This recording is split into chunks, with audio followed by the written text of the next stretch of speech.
Olá, muito bom dia a você que está conosco aqui pelo Notícias Agrícolas. Está no ar mais um boletim de mercado para a gente falar o que está acontecendo no mercado do feijão. Mercado interno com uma reação importante aí, a gente vai entender direitinho o que está acontecendo.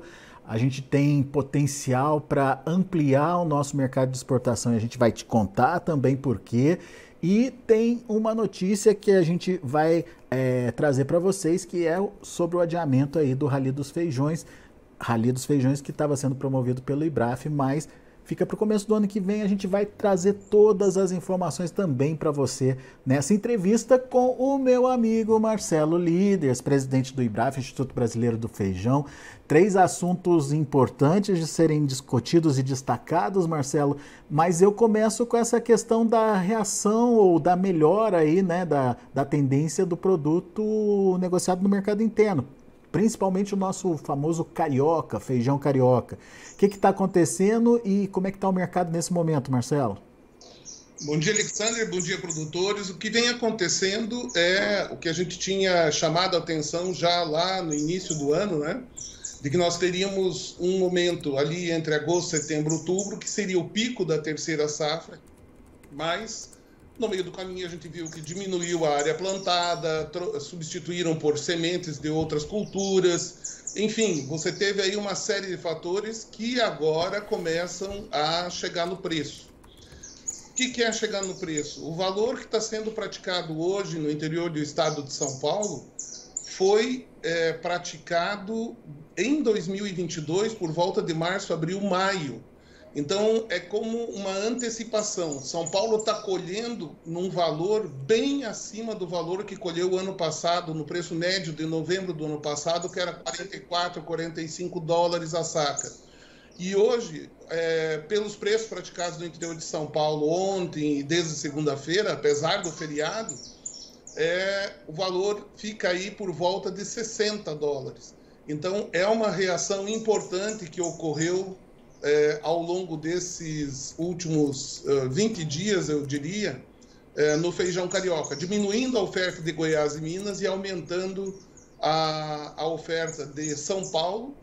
Porém, agora pela manhã ainda conversava com um comerciante de Itararé que me dizia que em 40 anos nunca tinha visto tão pouco feijão na região de Itararé, na região de Paranapanema. Então, para o produtor é um momento bem interessante. Mas como é que está o feijão, Marcelo? Tem oferta, tem qualidade? Como é que está o mercado nesse momento? A qualidade está ótima. O feijão que está sendo colhido agora, depois de todo tipo de intempérie no interior de São Paulo, ainda há lotes de boa qualidade, nota 9 ou melhor, e por isso eles chegaram a ser vendidos a 350, 360. Está beneficiando produtores principalmente de São Paulo, Marcelo? É São Paulo que está vendendo nesse momento? Exato. O maior volume, ou a colheita que ocorre agora, é no interior do estado de São Paulo. Nós temos um pouco, mas muito pouco feijão que está na mão de produtores e que estava em câmara climatizada e tem tranquilidade para vender. Mato Grosso, por exemplo. Mato Grosso, os preços estavam 220, 230 quando começaram a colher. A safra está toda colhida, está armazenada. E ontem havia compradores dispostos a pagar 270, 275 lá no Mato Grosso e os produtores não estavam dispostos a vender. E em reais aqui em São Paulo, como é que foi essa evolução? Saiu aí dos 330, 340 nos últimos 10 dias para 350, 360. É claro que quando o mercado chega num momento como esse, os compradores, aquele que ia comprar uma carreta, começa a olhar, saber o que, vou comprar mais uma. Então também antecipa um pouco as compras que eles fariam na última semana do mês de novembro. Isso pode estar acontecendo, né?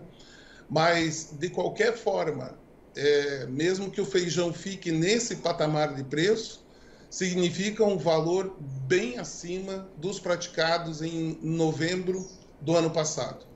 Quando a gente compara os dois anos, você já relatou esse aumento aí em dólares principalmente, de 48 8 para algo em torno aí de 60 dólares. Mas você acha que tem a tendência de evoluir os preços, Marcelo? Olha, aí essa diferença que eu acabei de fazer a conta aqui dá 36% em dólar em relação ao ano passado. É um número bastante importante, é um número que remunera mesmo quem teve uma lavoura com alguma produtividade menor. As produtividades não são boas esse ano, mas ainda assim o produtor fica numa posição relativamente confortável para vender. Quanto ao futuro, a gente sabe que o mês de dezembro, tradicionalmente, é um mês em que se vende menos feijão, volume menor. Há uma certa antecipação também para o mês de novembro daquilo que vai ser consumido em dezembro. E aí você tem o período ali de férias e normalmente o mercado volta entre aspas, uma normalidade depois do dia 10, 15 de dezembro, por volta do dia 10, 15 de janeiro. Aí o mercado volta à normalidade. Mas nessas condições que existem hoje, sem a perspectiva de colheita em novembro e dezembro no Paraná, que normalmente teria feijão, e o interior de São Paulo também teria um volume maior de feijão nesses meses, a gente pode dizer que sim, o preço está excelente e tende a aumentar. Não é de se estranhar se ocorrerem novas correções aí no preço do feijão. Quando a gente compara a situação da economia, da população ainda, refletindo que a população tem lá um pouco mais de recursos aí nesse final de ano, é bem provável que haja, por esse ângulo, uma certa pressão sobre os preços, ou seja, não cai o consumo tanto quanto cairia se a gente tivesse uma situação sem a ajuda, por exemplo, dos R$ 600. Muito bem. Agora, o que aconteceu com essa oferta, Marcelo? Por que ela não apareceu? Desestímulo? Desestímulo. O preço durante o ano não foi interessante, o preço de soja e milho foram interessantes.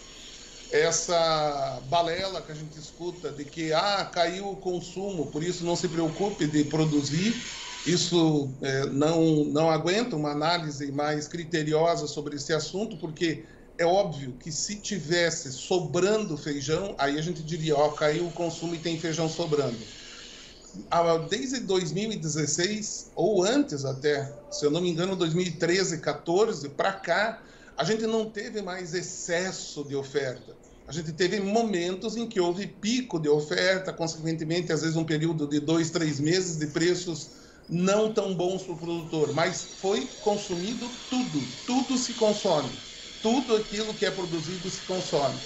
Então, há aí que se levar para o produtor a informação de que existe consumo se a gente estiver plantando feijão. Qual feijão que é bom de plantar?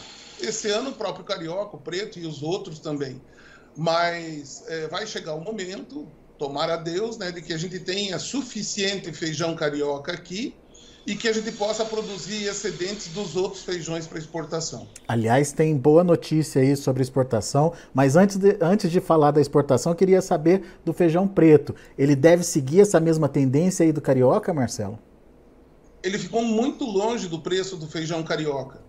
E a gente tem observado que o feijão preto que vai abastecer o mercado agora, final de novembro, dezembro e parte de janeiro, é feijão ou que está armazenado, que é ínfima quantidade, ou feijão argentino.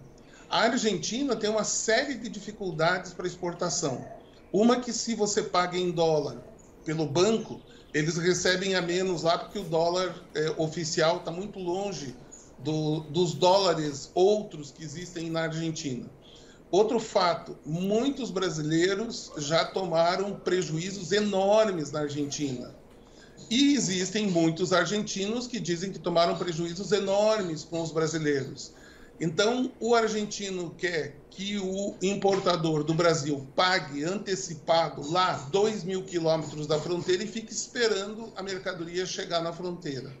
Há importadores que têm 20, 15, 30 carretas de feijões pagos há um ano e que foram entrou em discussão lá dentro por causa de mudanças internas da Argentina, por causa de fiscalização nas empresas que estavam exportando, e isso ficou travado lá. Então, você tem um impasse, isso dificulta a importação. Quando dificulta a importação, a tendência é que você vá pagar mais, então, mas eu quero feijão na fronteira. Tem o dólar. Aonde que vai o dólar? A gente não sabe, mas ele está alto. Sim. Hoje, né? E tem o fato de que o feijão carioca subindo, ele puxa o preço do feijão preto. E como o feijão carioca subiu bastante, há um espaço aí para valorização do feijão preto. Sim, eu acredito que haja um espaço importante aí de valorização. Hoje... É impossível dizer hoje se ele vai chegar ao mesmo preço do carioca. No passado já chegou, mas uma valorização aí é esperada e é bem-vinda até para estimular o produtor que vai plantar aí entre dezembro e janeiro. Hoje, que preço está sendo praticado aqui no Brasil para o feijão preto? A qualidade do feijão está variando muito, mas para você ter uma ideia, um feijão tido como comercial, com alguns defeitos, um feijão miúdo, estava sendo negociado a 190, essa semana 220, 230. Um feijão de boa qualidade da Argentina não chega custando em São Paulo menos de 270, 280, com aquele dólar de uma semana atrás. Então, os números seria alguma coisa aí, FOB, por uma boa mercadoria processada sobre o caminhão, R$250 FOB Paraná. É muita diferença para um feijão carioca novo ter 300 e tanto. E é interessante que a gente tem escutado que algumas regiões, o carioca ficou tanto tempo caro, que substituíram e gostaram do feijão preto. Então, hábitos que podem contribuir aí positivamente para o produtor. Muito bom. Bom, isso tudo a gente está falando de mercado interno, consumo interno, demanda interna, produção voltada para atender a demanda interna. Mas tem aí uma novidade que o Marcelo está trazendo aqui para a gente, aqui no Notícias Agrícolas, que é a China perguntando dos feijões brasileiros. Marcelo, o que está acontecendo, o que tem de fato nessa consulta e quais são as oportunidades que vem por aí, hein? As oportunidades são muitas e a gente precisa organizar o tabuleiro. Na verdade, nós temos todas as peças do quebra-cabeça na mesa atualmente. Antigamente a gente não tinha variedades. Você veja quanto o mercado evoluiu nos últimos 10 anos. Saímos lá de 2, 3 variedades exportáveis e temos 14. Dessas 14, talvez mais, até 15, apenas 2 têm pouco mercado interno no Brasil. As outras todas são passíveis de serem consumidas aqui também. Então, o que vem acontecendo? O mercado chegou às 200 e tantas mil toneladas no ano passado. Esse ano vai reduzir por todos os problemas que houveram de fretes mais altos, de maior demanda aqui dentro, menor oferta, eu diria, aqui dentro. Daí, logicamente, acaba negociando muito do feijão calpi exportável e dos feijões rajados e outras cores, acaba exportando menos desses feijões. Mas a gente vem observando o que acontece pelo mundo afora. E é uma surpresa bastante grande ver um país que a gente sabia que um dia, né, no horizonte, um dia os chineses vão chegar no feijão. Mas a China era exportadora de feijão. Então, a gente chegar agora a uma condição de ter o feijão sendo demandado pela China, né? E essa demanda é uma demanda firme, é uma demanda que vem dos departamentos de importação da China, porque eles pedem um acordo fitossanitário para o Brasil para poder, começar aí a operar com o Brasil.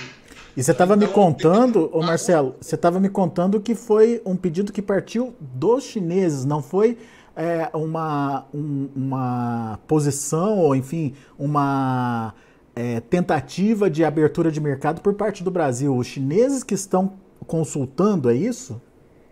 Os chineses começaram a observar que, por exemplo, o feijão Mung, que eles importaram em 2021, 230 mil toneladas, uma parte disso foi atendido pelo Vietnã, e o Vietnã tinha da onde feijão para exportar para eles, entre outros, do Brasil. É claro que se sabe que o Brasil é um grande produtor de feijão. Então, na medida em que a China começou a passar a observar que a proteína vinda dos feijões tem sido muito bem-vinda e está aumentando o consumo do chinês, eles se anteciparam. Então, o porquê disso? Porque feijão é uma proteína importante, é a comida do futuro, está sendo falado na COP27, toda e qualquer citação no exterior, quando você fala de futuro, agora, por exemplo, 8 bilhões de seres humanos na Terra, se fala feijão, mas feijão não é a comida do futuro, feijão é a comida, é o alimento básico da história da humanidade. E claro que ele está previsto aí para ter consumo no futuro. Então a Índia deu um pulo na frente, a China, né? Deu um pulo na frente e compete daí com a Índia, né, na verdade, e comunicou ao Adido Agrícola e à Embaixada do Brasil lá na China que eles estariam remetendo os documentos, e remeteram o rol de documentos e de exigências para que o Brasil se cadastre, seria, em outras palavras, o Brasil esteja cadastrado e apto a exportar para a China. Um processo desse, quando é muito rápido, leva um ano e meio. Se não, um processo desse, quando parte de um país, vamos dizer que o Brasil tivesse ido pedir e a China não tivesse muito afim, 5, 6, 10 anos lá. Então, é muito sintomático. E aí a gente foi pegar os números, né, Alexander? Potencial, pegamos aí em né? 2018. O total de feijões que a China, estou atrapalhado aqui, que a China importou em 2018 foi 94 mil toneladas. 94 mil toneladas. Em 2021, importou 289 mil toneladas. Isso dá um número estratosférico de 207%. E eles veem que isso está aumentando. Aproveitando, falando de números, só para o produtor entender o que está acontecendo na China, a China está abrindo a possibilidade do Brasil exportar gergelim para lá. O que isso vai significar? 2 números também para o produtor raciocinar. Importação de gergelim da China de todos os países do mundo. Em 2018 foi de 1 milhão e 29 mil toneladas. O ano passado foi de 2 milhões e 8 mil toneladas, ou seja, 72% a mais. Então, aquela história de que a China vai precisar de alimento, proteínas, etc., e que um dia não vai ser só soja, a proteína animal, enfim, esses itens que a gente tem maior familiaridade, que escuta falar sempre, chegou a hora. Agora, não é o carioca que eles querem, né, Marcelo? A gente, produtor brasileiro, precisa entender que tipo de feijão pode ser produzido para atender esse mercado chinês.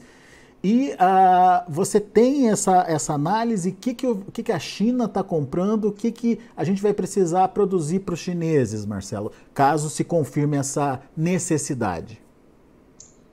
Olha, olhando os números dos últimos anos, de 2018 para cá, analisando o que a China vem importando a cada ano, a gente vê que o feijão mais demandado vai ser o feijão Mung, né? Aquele feijão de fazer moyashi, e é um feijão que se consome muito pouco no Brasil. Aliás, quem experimenta, adora. Várias receitas aí. Então, mas há também espaço para feijão cranberry, rajado, vermelho, alguma coisa também dos calpis do tipo Mato Grosso. Então, a tendência é que vá aumentando a exportação de feijão mungo para lá. Esses outros feijões que eu citei vão ganhando cada vez mais espaço, mas lembrando que só o fato da China não ser mais exportadora de feijão é fantástico para o Brasil, porque a China competia conosco, por exemplo, pelo mercado indiano. A Índia importa 140 mil toneladas, 120 mil toneladas de feijões rajados, vermelhos, todo ano. Importava principalmente de quem? Da China. De quem a Índia importava feijão Mungo, que eu citei agora, 700 mil toneladas, 734 mil toneladas o ano passado. De quem que ela importava? De vários países, inclusive o Brasil está vendendo para lá, mas também da China. A China era um provedor importante e foi saindo do jogo.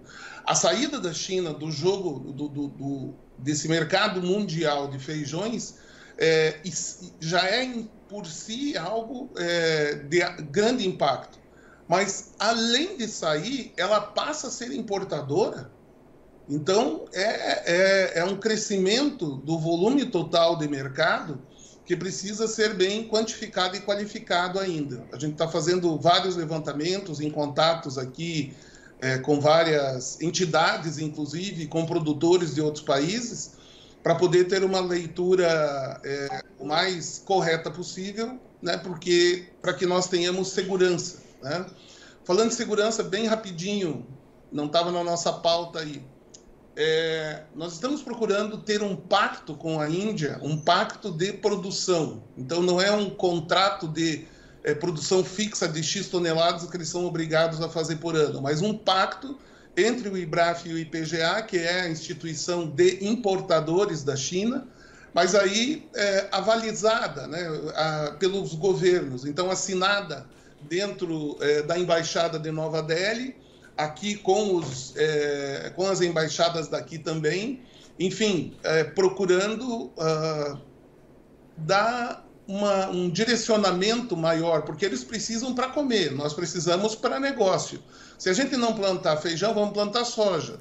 Então, eles que digam quanto eles vão precisar, que a gente pode estudar com o produtor se é vantajoso ou não para o produtor plantar esses feijões.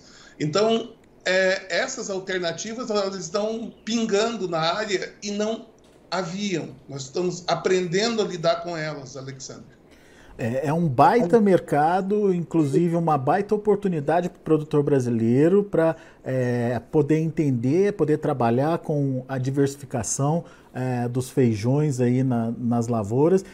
O Marcelo já vem falando isso há muito tempo, da necessidade do produtor diversificar, da necessidade do produtor entender um pouquinho mais sobre as oportunidades do mercado internacional, e essas oportunidades estão se concretizando.